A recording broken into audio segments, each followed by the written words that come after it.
Texas Governor Rick Perry was expected to finish strong in yesterday's straw poll, and he lost big to Herman Cain, as Erica was saying with Peter, and 2 days after delivering a widely criticized debate performance. So is Perry now in danger of losing his front-runner status? Joining us now, Roll Call staff writer Shira Toeplitz. Good to see you, Shira. Good morning.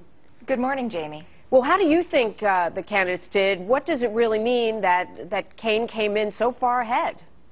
Well, first of all, I think we need to take a step back and realize this is a test. This is only a test. It's a straw poll. It's a small microcosm of Florida voters, the same way Ames, which is actually a much larger straw poll, is of Iowa Republican voters, all right? This is only a test.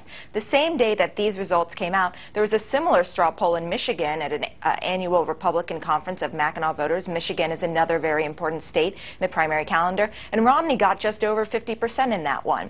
So we need to put a lot of this in perspective. But I do think it is a warning sign for Governor Perry that his debate performance has really affected his standing, at least with Florida voters, if not with Republicans around the country. Well, after that debate, it's pretty clear that the governor felt he hadn't done as well as he could have in the debate. How much of a role did the issue of paying for kids of illegal immigrants' education in his home state, how much did it play, his comments on that?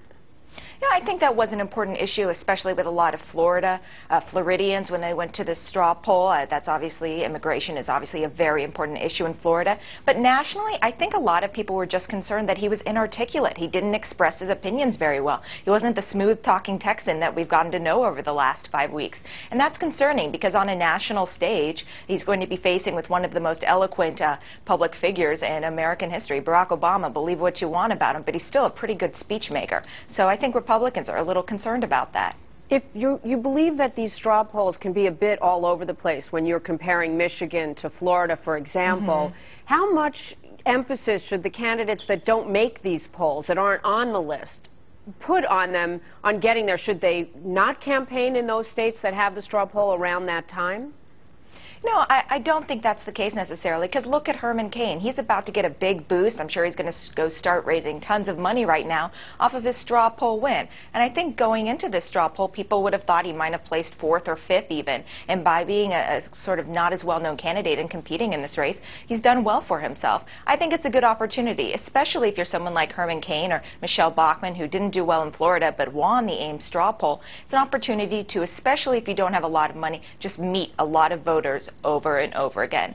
For candidates in kind of the second tier, it certainly can't hurt that much to compete in these kinds of straw polls. The best you can get is a lot of media stories if you do better than people thought you would. And your name gets out there too, I guess. That's great. Shira Toeplitz, it's great to see you from Roll Call. Thanks for joining us. Thanks for having me.